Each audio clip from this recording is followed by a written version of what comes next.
Hey everyone, we're just giving people a few seconds to get logged in here. If you are already logged in, you can look in our chat for some information about how to buy today's featured book and use the evening events and get 15% off when you buy through Greenlight Bookstore.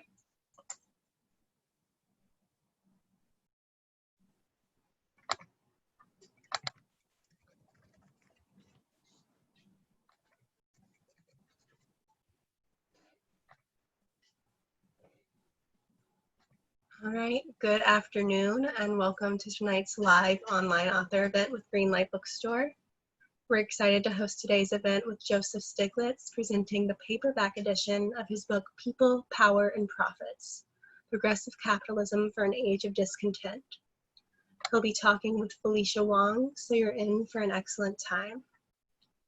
Before we start, I just want to say a huge thanks to everyone for making this happen and to all of you for showing up. Greenlight storefronts are currently closed and locked, but our community is still here.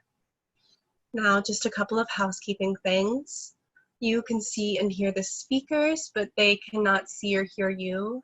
They will see your name over in our attendee list, and they can see your name when you message in chat or ask questions in our audience Q&A. You'll see a couple of Zoom functions if you scroll over the bottom of your Zoom window that we'll be using throughout today's event. One of them is labeled chat. You can use this to say hello to today's speakers, comment on the event or the book, say hello to each other, and provide applause during high points in the conversation. You'll also see at the bottom of your Zoom window an icon labeled Q&A. This is where we'll be pulling questions from during the Q&A portion towards the end of our event. So if you have questions at any point throughout the conversation, you can go ahead and type them in there. And if you really want to hear someone else's question answered, you can go ahead and upvote that, and it'll float to the top of our queue as we're pulling questions to ask Joseph. We are recording today's event, so look for video or audio versions on our website and social media channels later on. And tonight's featured book, People, Power, and Profits, is available for sale from greenlightbookstore.com. Though our stores are closed, we're working with our supplier warehouse for fast direct-to-home shipping. If you care about supporting the careers of authors and the ongoing existence of independent bookstores, buying today's featured book is a great way to show your support. And we're offering 15% off on the featured book when you purchase it from Greenlight's website this week. Look for that coupon code in the chat. Our interviewer for this evening is Felicia Wong. She is the president and CEO of Roosevelt Institute, a New York-based think tank and campus network that promotes a bold economic and political vision capable of bringing the ideals of Franklin and Eleanor into the 21st century. She helps lead the Roosevelt Institute's work on a Rewriting the Rules agenda, a comprehensive economic program and narrative that has become increasingly influential. She's the co-author of The Hidden Rules of Race, Barriers to an Inclusive Economy, and her work has appeared in the New York Times, The Washington Post, Time, Democracy, A Journal of Ideas, and the Boston Review. She'll be speaking with our featured author, Joseph Stiglitz.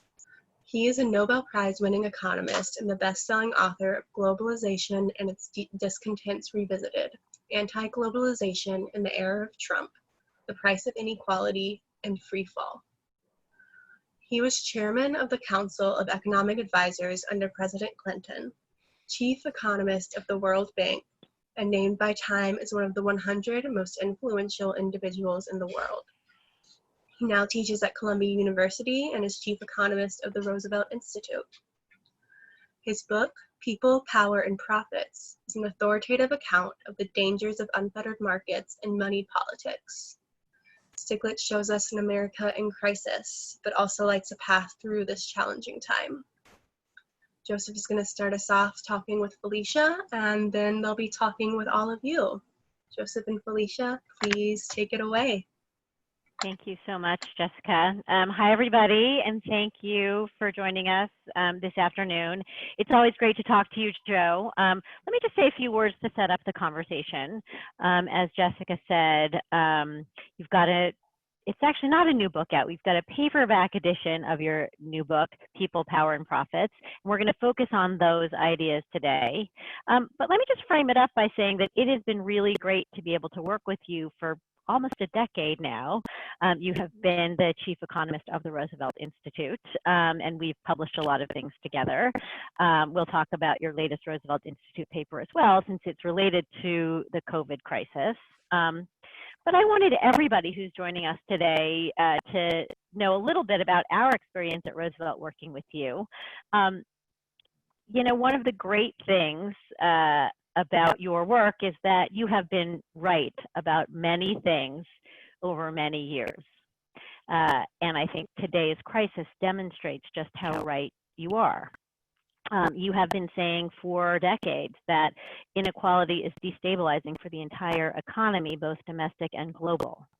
You have been saying that austerity is not anything to worry about, particularly in times of economic crisis, recession, or even depression.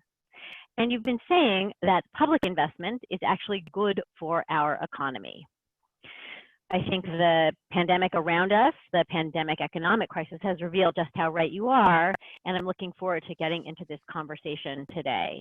Let me just also say that, especially given the events of the last week or 10 days since the murder of George Floyd, I think it's important for all of us to recognize that economic inequality and racial inequality are deeply linked, and the kinds of extractive and often brutal economies that we see in America's communities of color, this is part of the reason that people are protesting in the streets today. So as I turn to you, I just want to make note that there are certainly different and better economic choices that Americans can make that would benefit Black Americans and Black communities.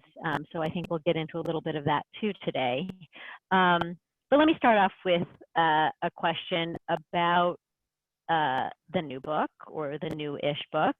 You know, it's been really remarkable to see that all of the issues that you've been writing about for so long have kind of come together at this moment in American history.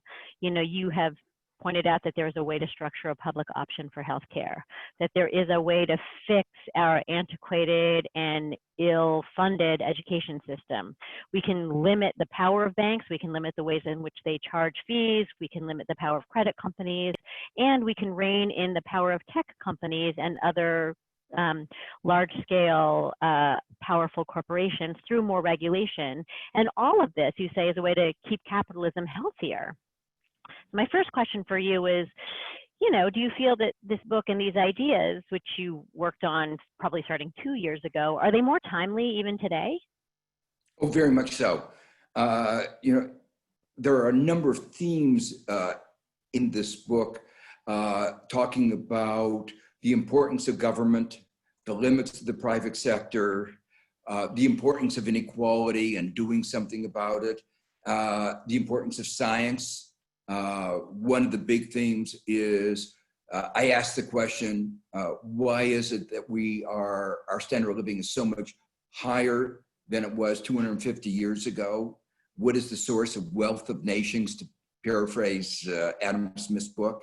And what I argue is, in the book, is it's science and the creation of complex institutions to organize society, rule of law in markets, governments with separation of powers, with institutional constraints.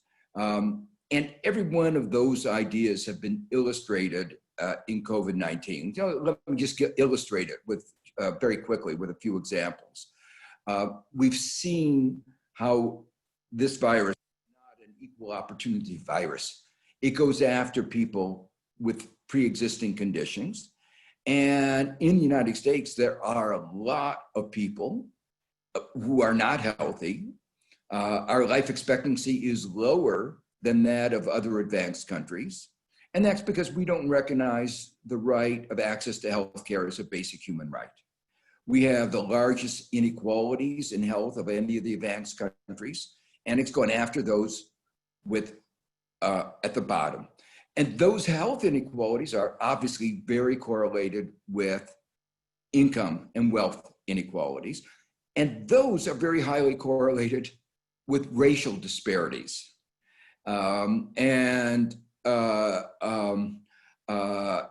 That really is illustrated by what's been going on in the last week. We've seen vividly in terms of police justice, the racial disparities. That the police have the impunity to kill somebody in broad daylight being filmed. I mean, it was shocking. But this has gone on for 150 years since the Emancipation Proclamation, and it's going on since slavery. So, there's nothing new about this, except it's new in two senses. It's been brought graphically to our vision.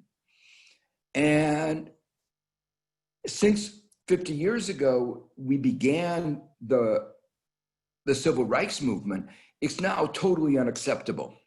And, one of the things, is a little bit of a digression from my book, but I have to say it anyway. One of the things that's very heartening is all the young people that have been out protesting across the racial spectrum. And I have to mention here one thing, because a couple years ago, I was engaged in a project. In 1968, we had very bad racial riots. And after that, President Johnson appointed a commission called the Kerner Commission after the governor of Illinois, who was the chair. And they wrote a very, very forceful report. And let me just read a couple of words. It says, our nation is moving towards two societies, one black, one white, separate and unequal. And we wrote a report a year and a half ago asking the question, what was the progress since then? And I contributed the chapter on the economics, and it was disheartening. It really was so upsetting. And what was particularly upsetting is one of the paragraphs at the beginning of the Kerner report talked about a testimony from Dr. Kenneth Clark, a well-known scholar. And let me just read what he said, because he was writing in 1968. He said, I read the report of the 1919 riot in Chicago, 50 years before that. And it is as if I were reading the report of the investigating committee of the Harlem riot of 35, the report of the investigating committee on the Harlem riot of 43, the report of the McCone Commission of the Watts riot of 65. I must again in candor say to you members of this commission, it is a kind of Alice in Wonderland with the same moving pictures reshown over and over again, the same analysis, the same recommendations, and the same inaction. And that's why you've heard over and over again, people talking here, they're tired.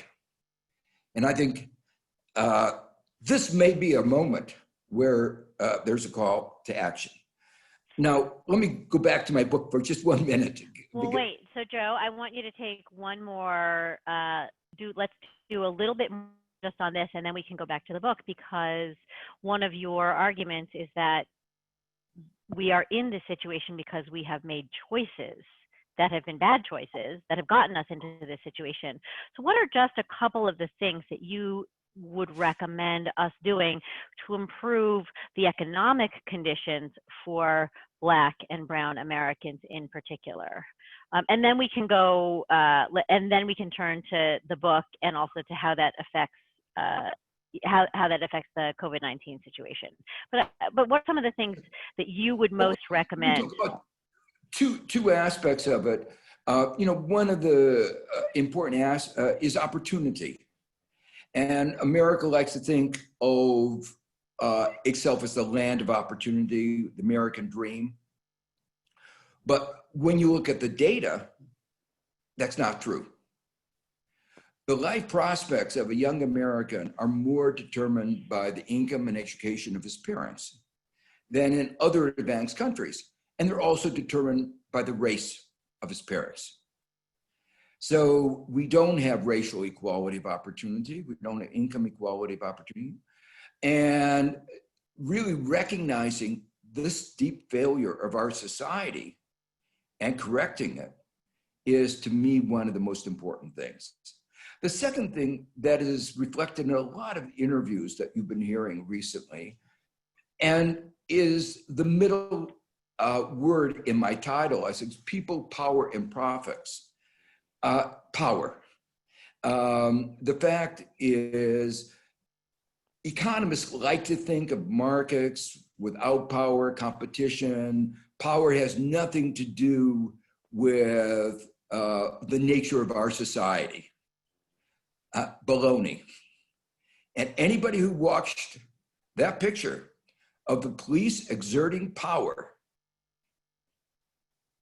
in a very racially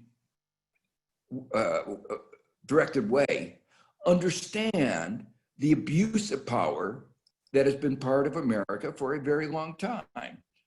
And a theme throughout the book is lots of examples of the abuse of power.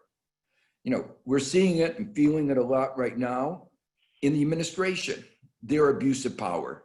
And we often call that corruption. But market power, companies with high degrees of market power have the power to raise prices, to use your data to exploit you, to abuse your credit card data, your sales data, right? Exactly, and then take advantage of it to charge you a higher price because they know what you care about. So we have lots and lots of examples of the abuse of power. And we saw that in the 2008 crisis, abuse of credit card practices, market manipulation. If you didn't have power, you wouldn't be able to do those things. But they do have power, and they have abused over and over again that power. So in a way, what we're seeing today is really a reflection on ideas that I was trying to say are really endemic in American economy and American society. Yeah, well, your connection of police power and police brutality, but also market power and corporate power, I think those are important themes to connect, especially in this moment. And it does suggest that this isn't inevitable, that actually if you built institutions where more regular people had more power, we could make different economic choices that would make a difference for poor people of all races, middle-income people of all races. So let's turn to your book now, People, Power, and Profits. Give us a few other top lines, recommendations from the book, and then I want to turn after that to this question of what we should do in this COVID recession, COVID depression moment, and the actions that the American Congress can particularly take. But before we go there, I can see in the chat we've got a very international audience. What would you recommend just generally from your book? Well, we talked about a couple of the things, the importance of dealing with the problems of inequality and how that's being played out right now, dealing with the problems of market power. One aspect of market power is the way we've managed globalization. We've managed globalization in ways that have weakened the bargaining power of workers. We pitted American workers competing against low-wage workers all over the world, including developing countries. We actually gave our corporations who invested abroad more property rights, more protection against environmental regulations and labor regulations than they have in the United States. So it's almost as if we encouraged our firms to say to workers, unless you take a wage cut, we'll move abroad, because we are protected, our property rights are stronger abroad by our trade agreements and investment agreements than they are at home.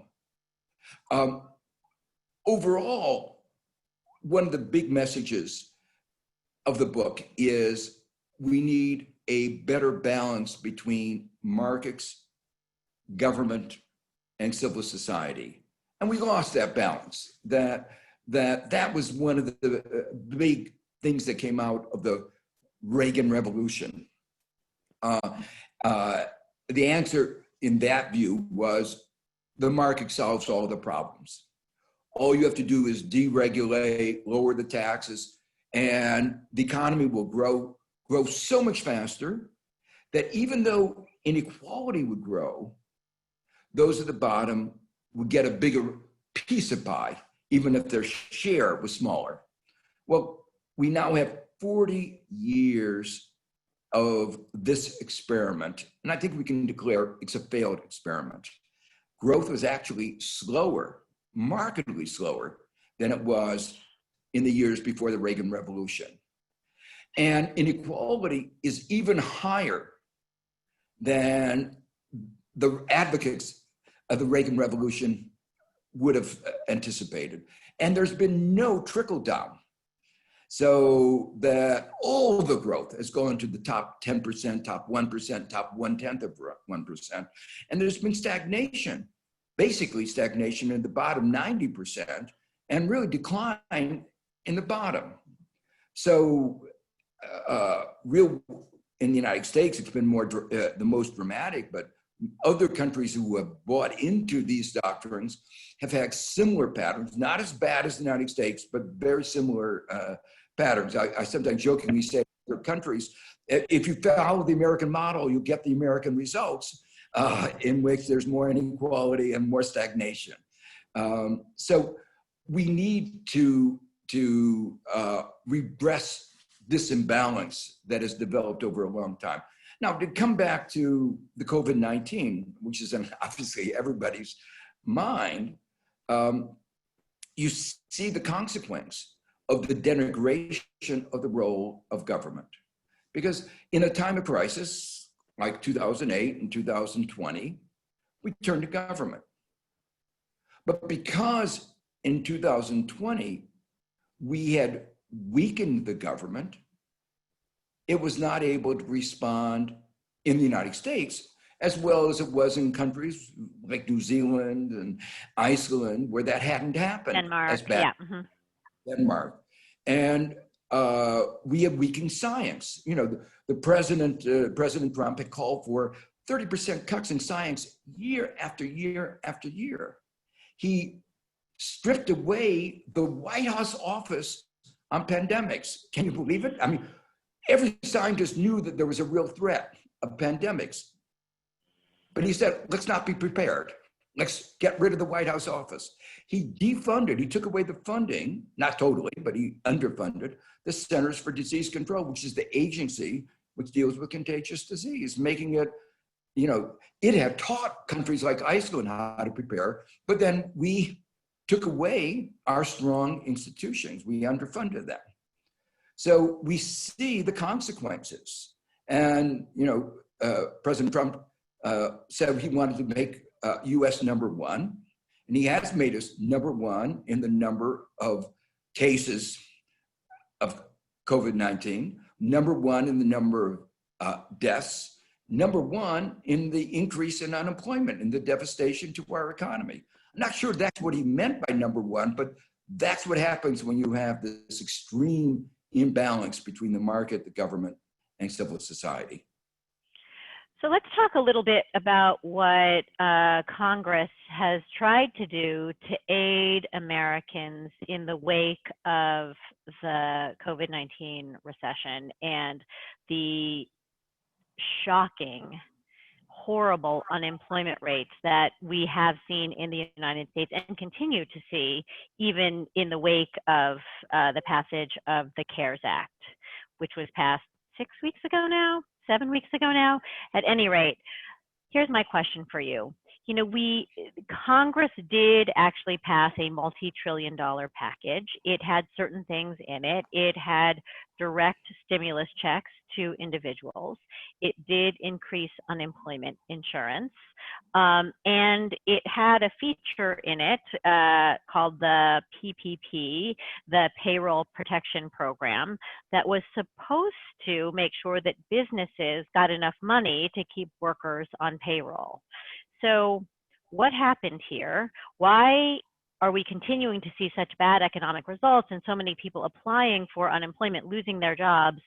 What went wrong in the congressional response? And most importantly, how can we fix it? So Congress did spend a lot of money. I use two metaphors. It was like a bazooka. It was like a fire hose.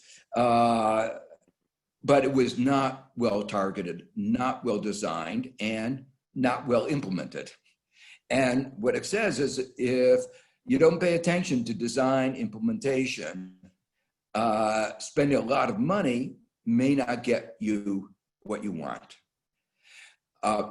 There were alternatives. I mean, already at the time when we were discussing the CARES Act, Denmark had already adopted its program, and I was arguing with people in Congress, you ought to follow the Danish example.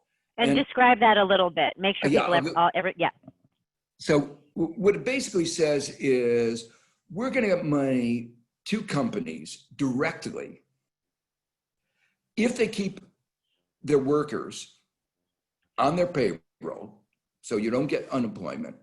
You don't have to have a massive bureaucracy to deal with it. Very simple rules, like if your revenue has gone down by 50%, we'll pay 50% of the wage cost. Up to workers with, say, 80 or 90,000, we'll pay 80% of those wages. So a very simple formula that, you know, you don't need to, not complex. Every government has connections with every firm because the firms are paying taxes and Social Security benefits. You don't need to have banks as an intermediary. We have electronic connections between the IRS and Social Security Administration and every enterprise. What did we do? We turned to the banks.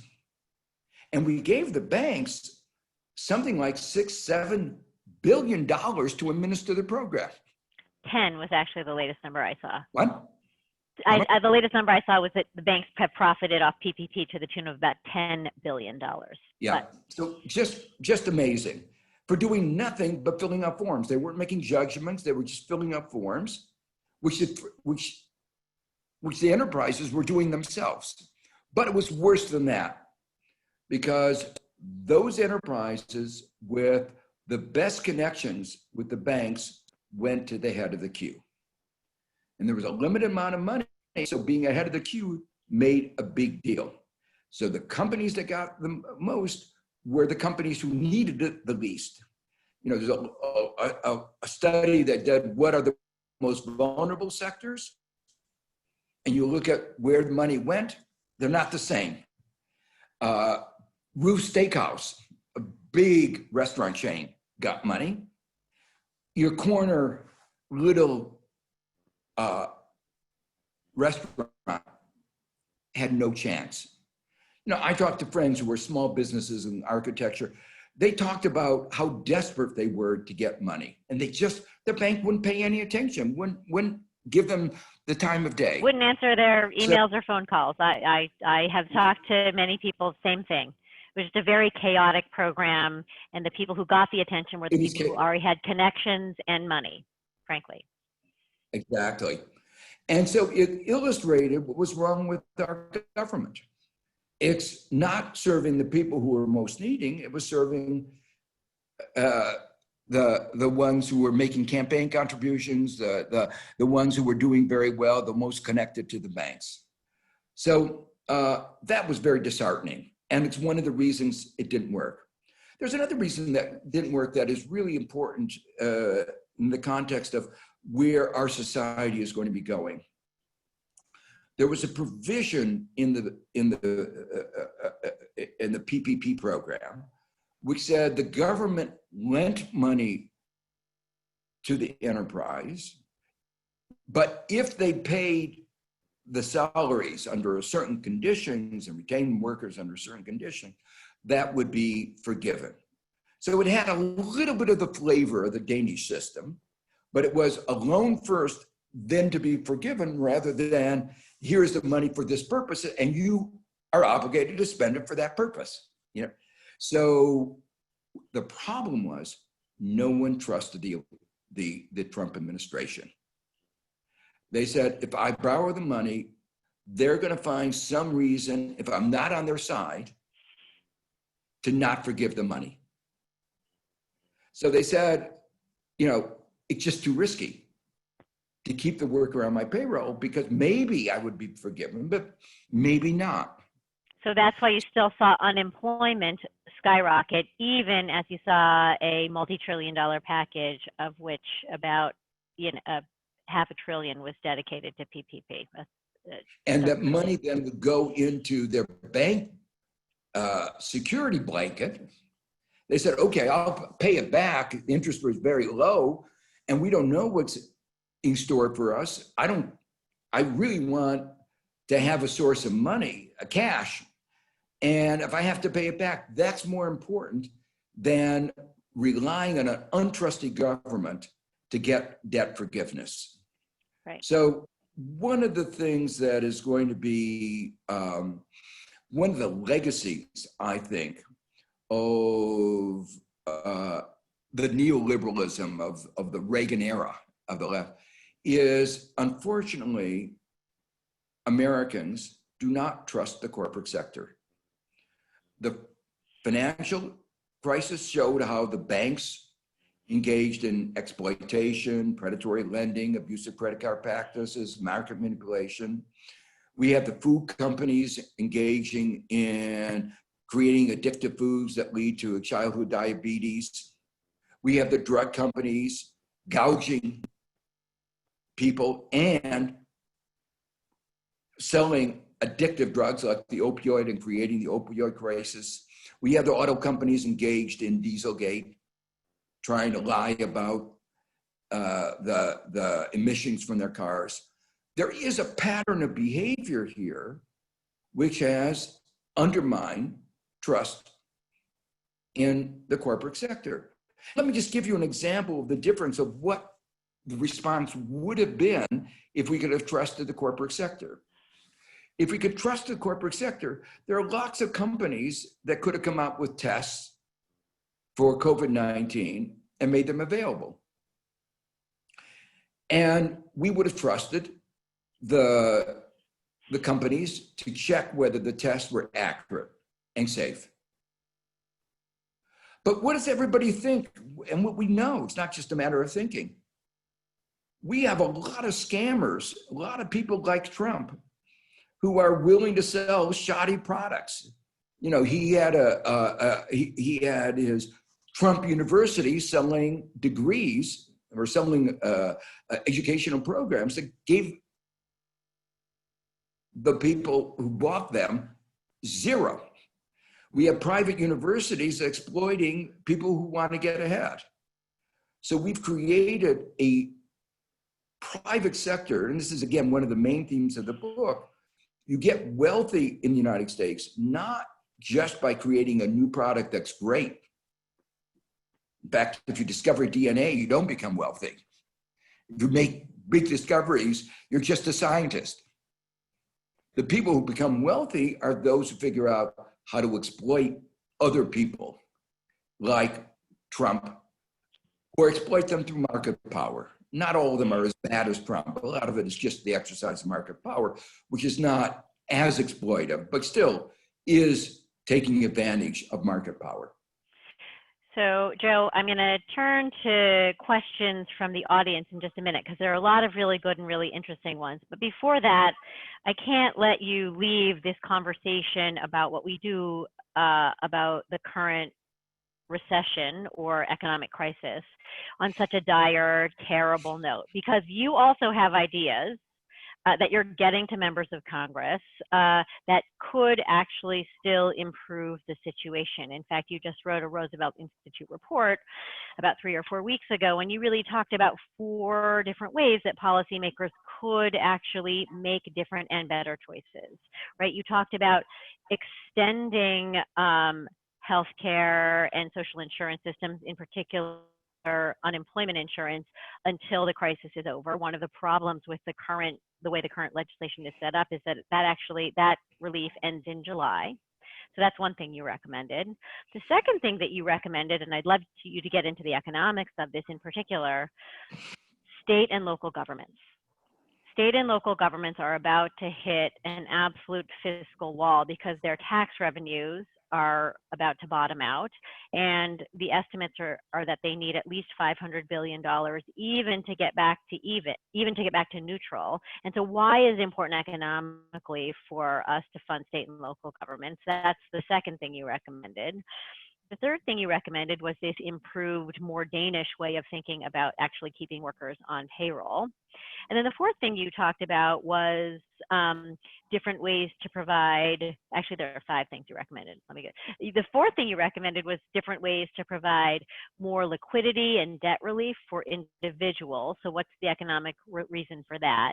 And then you also talked about investing in institutions that are for the future. So research universities, educational institutions. There wasn't a lot of relief in the CARES Act for universities and places that actually prepare our young people for a better future and actually help us become more scientific, more fact-based, and more innovative and more entrepreneurial. So anyway, I just put a lot on the table by summarizing your Roosevelt paper. But why don't you talk about the economics behind some of that, and then we'll go to Q&A. Okay, so first let me say that, never has government intervened in the economy in the scale that we've just seen, except out in wartime. We talked about $3 trillion. And if you add the money coming from the Federal Reserve, probably doubles that. So this is really very large intervention. And you would have thought when you're intervening on that scale, you would have some vision of what kind of economy you want emerging on the other side. And I have a vision. I'd like to see an economy that is more of a knowledge-based economy, a greener economy, an economy marked by more equality. And all of our programs ought to be focused on trying to say, here's where we were. We don't want to go back to where we were. We want to go back to where we should be. And that should be very important part of the agenda. It shouldn't be who has the best lobbyist that will determine where the money goes. And unfortunately, that's what happened. So the airlines had very good lobbyists, and they got a lot of money. Even though a large part of the reason they were in that precarious position was that they had engaged in massive share buybacks in the preceding years. If they hadn't done that, they would be in much better shape.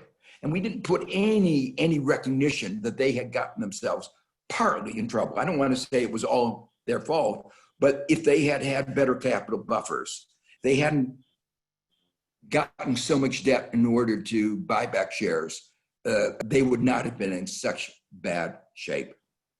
But other countries said, okay, if we're going to give money to the airline industry, it has to cooperate in dealing with the global problem of climate change. And they put that as a condition. We didn't do that.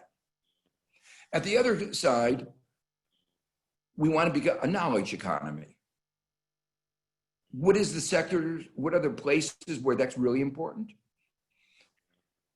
Our universities, our research institutions, and state and local governments, which provide public education, which is absolutely essential if we're going to be a more equal society. But our universities were busy delivering education, not lobbying. Our states were busy dealing with COVID-19, not lobbying. So they didn't get money. And you describe what's happening. They have a balanced budget. The revenues are plummeting.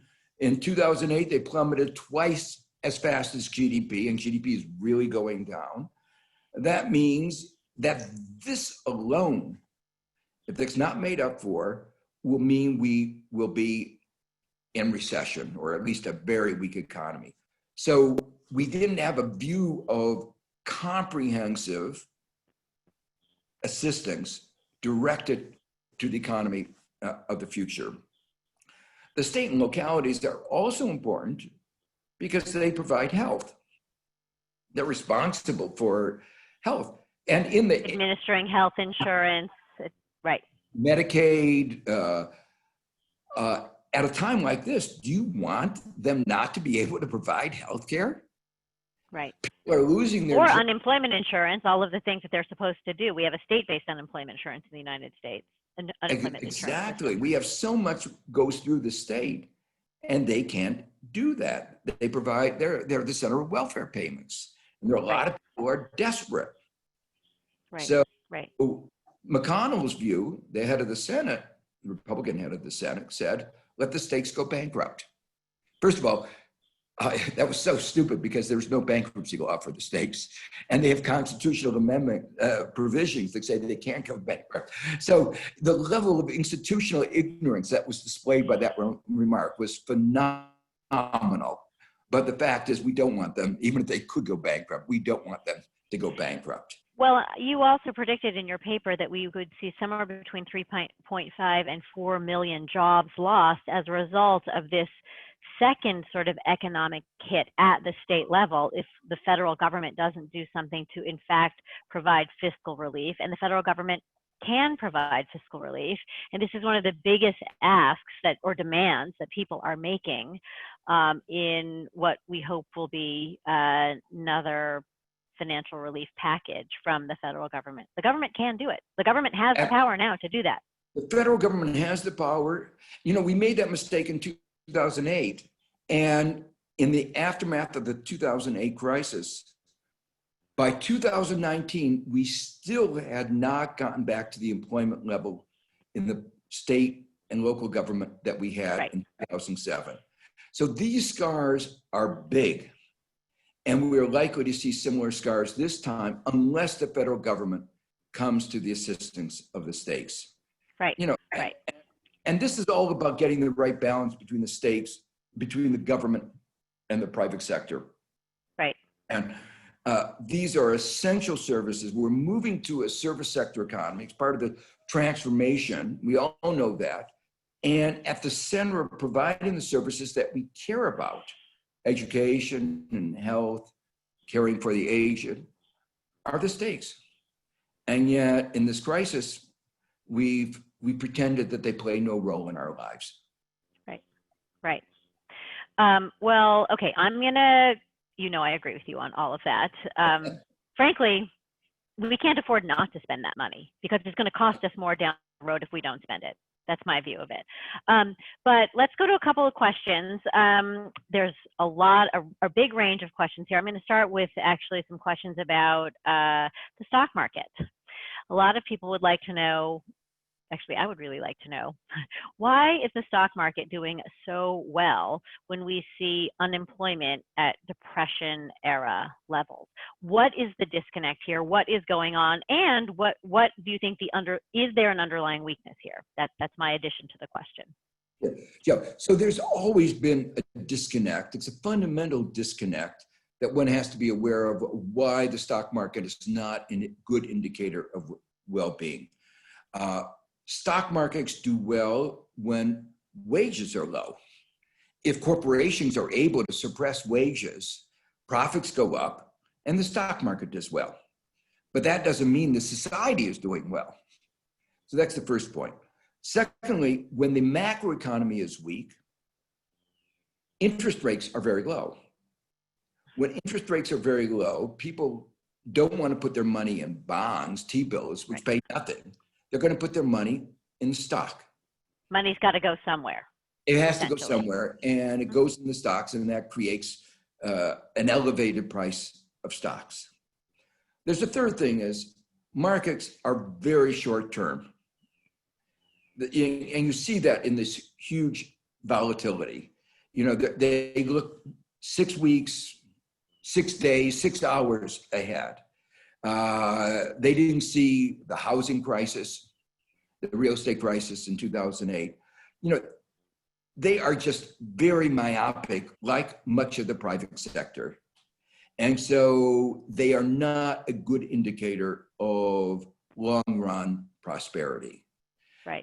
And finally, one of the things that's going on right now is we've provided lots of money, trillions of dollars to the economy. But people are not spending that money. They're holding on to it because there's so much uncertainty. Mm-hmm. Their cash balances are going up.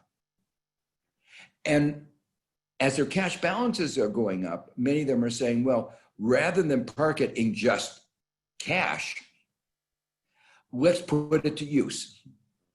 And if I put it in a bond market, I get 0 or 0.01 or, you know, very low. If I put it in the stock market, look how good the stock market is doing. So a lot of people are parking their money until a time of need in the stock market. So in a way, the irony is that all the liquidity that we provided and the Federal Reserve has provided, the balance sheet of the Federal Reserve has almost doubled in a few weeks, is providing support for the stock market, but it's not translating into a strong overall economy. Right, right. Are you worried about that as a set of risks for the overall economy? Yeah, I am, because I think we're going to see a lot of volatility. Right. And that volatility will contribute to the sense of uncertainty. And that sense of uncertainty is going to augment the unwillingness of people to spend. They're going to want them to hoard their cash. Keynes talked about it as liquidity preference or liquidity trap. And I think what we're going to see is a liquidity preference, a liquidity trap of a kind that we've never seen before. Right. Yeah. Well, before I have you giving all of us investment advice, let me turn to some of the other questions we have. A lot of people want to talk more about this connection between racial inequality and economic inequality, and they'd like some specific recommendations or answers for how we might improve the economic prospects for and/or the economies of communities of color in this country. I'm going to put two questions together. One is, what's it going to take to break the strong symbiotic bond that exists? I would say it's a extremely problematic symbiotic bond that exists between our political system and our economic system to bring about changes so that poor communities and communities of color can thrive. That's kind of a political question. What's it going to take to make sure that we can really be investing? And I would say that it has to be public investment in communities of color. And then the second question, which is related, give us some very pragmatic ideas. What should we be doing right now for people of color to improve their incomes, their job prospects, et cetera? And I'm actually going to start by putting two ideas on the table, since you know this is something I think about a lot. One is actually direct job creation, thinking about this is, and I don't know how much you agree with me on this, so this will be interesting. But direct job creation, taking a page from Franklin Roosevelt's book, you know, publicly funded, federally funded jobs that could be locally administered, but Franklin Roosevelt created the CCC, the Civilian Conservation Corps. Millions and millions of, it was young men in the 1930s, but they went out to plant trees. But you also had a lot of WPA jobs where people were working on infrastructure. They were working on building roads and dams. He also, my personal favorite of this was there was the Federal Theater Project and the Federal Writers Project. You could actually directly support creative people at this time. And my 18-year-old son said to me the other day, you know, Mom, I look around and I see the New Deal around me everywhere, because, you know, the buildings, the post office, these are buildings that came from my high school, he said, comes from the 1930s. So anyway, so that's one potential idea. I would love to know what you think about direct job creation. The other thing I would put on the table, which is a much bolder idea, but something the Roosevelt Institute just published a paper by Sandy Darity and Kirsten Mullen about today, reparations. The idea is that one of the reasons that Black Americans in particular don't have wealth is that at the end of slavery, they were promised 40 acres. They were promised some kind of actual material benefit. They never got that. And as a result, Black Americans, for a host of reasons in addition to the lack of 40 acres, were never able to actually build wealth and assets in a capitalist economy. Wealth and assets are what get you economic security. So anyway, those are just two ideas: job guarantees, some kind of wealth building through reparations. There are lots of other ideas. I'd love to hear either your reaction to those or some of your own. Great questions. So first, let me answer the first question, the prior question, which is one of the themes of my book and of my earlier book, The Price of Inequality, was the link between economic inequality and political inequality. When you have high levels of economic inequality, it inevitably translates into political inequality. And I mentioned before that one of the premises of a good democratic system is a system of checks and balances. And one of the points I raised in this book is that if you have excesses of economic inequality, somehow the extremes of wealth will find ways of undermining systems of checks and balances. The only way that you can have an effective system of checks and balances is to limit the degree of wealth inequality. And in the United States, so that's a form of political reform in addition. Wealth inequality reduction is political reform also. That's what you're saying. Exactly. And there's one chapter, chapter 10 of the book, is devoted to this issue of political reform, because there's been a concerted campaign to disenfranchise, voter suppression, disempower, gerrymandering, put democracy in chains to really create a democratic deficit in the United States, which I think every young person really feels. And we have a chance with people voting to overcome. I mean, the playing field is not level, but we still can vote and we can win. And so that's why voter turnout in 2020 is going to be so important, because it will give us the chance, hopefully, to restructure this and create a more democratic system. So voting is an economic reform. That's what you're saying too. Voting is because okay. America is characterized by a very low turnout, partly because people feel it doesn't make it a difference. But it does make a difference, as we saw with the election of Donald Trump, and getting rid of him would make a very big difference.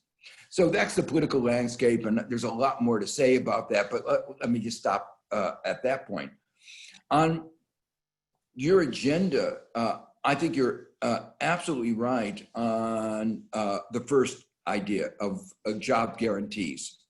I actually talk about that in the book. What I say is, if you believe in markets, you won't need this, because markets will make sure that everybody who wants a job will get one. But the history that's not happening. Over the history of the last 50 years, that hasn't happened. So those of you who believe in markets, you get your markets to work, and then we won't need this.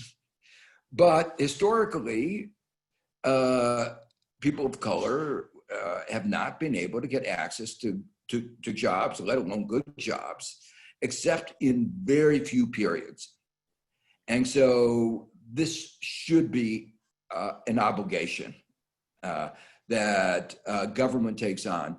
You know, why, the way I put it is, we have come to accept as a natural course of thing that the government should only intervene indirectly. It should stimulate the economy and let the economy create the jobs. But that was not always taken for granted. And there was a lot of debate in the Roosevelt administration about direct versus indirect. And as you pointed out, among the most successful programs were the direct programs.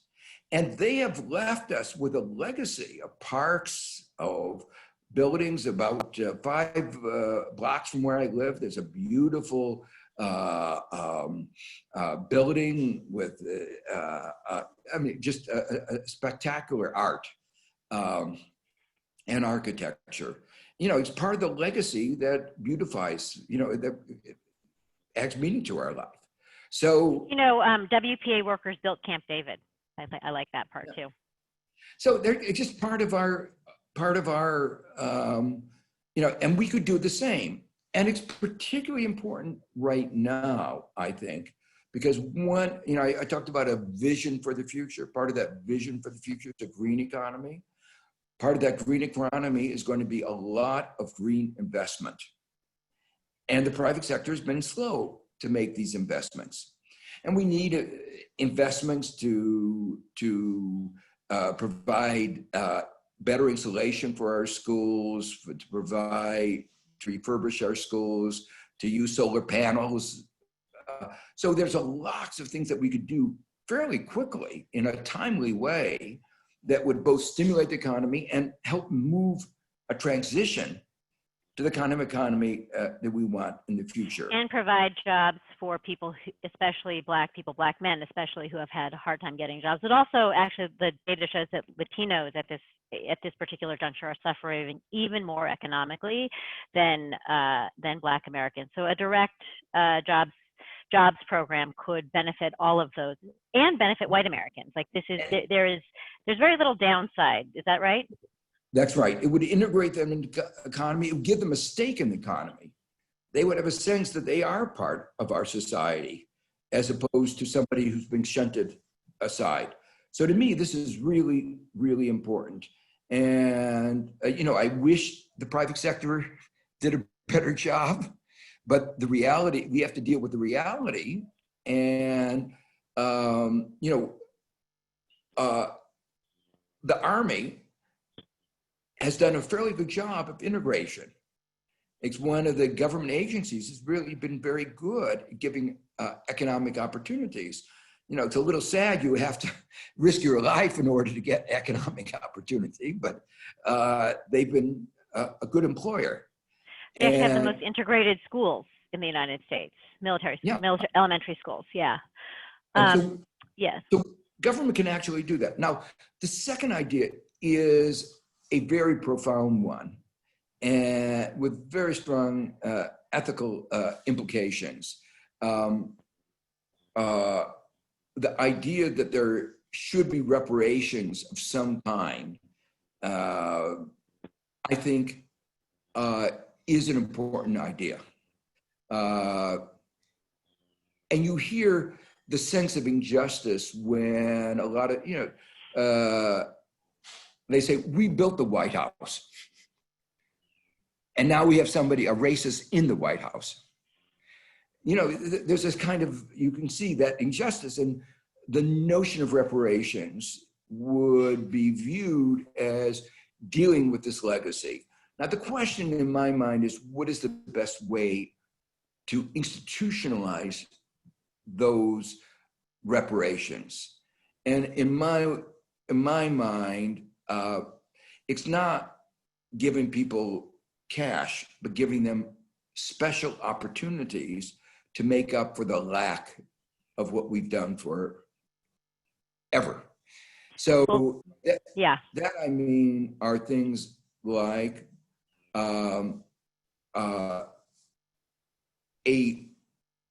we had a GI Bill that gave everybody access to education for the most, whatever they were qualified for. We should do that. Well, the GI Bill, however, had kind of racialization built in that we need to correct for the other direction. But what I would love to have this debate between you and Sandy Darity. This would be a great conversation, but I think we're actually at the top of the hour now. So I'm not sure if Jessica, there's Jessica. Jessica, I'm going to turn it back to you. And Joe, it's been fun. It's really been fun to talk.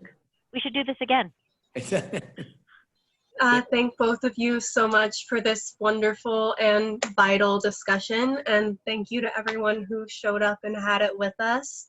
Reminder that today's event has been recorded. So if you missed any part of it, or if you had friends who really wanted to see it and miss it, look out for it on our website and YouTube channel later on.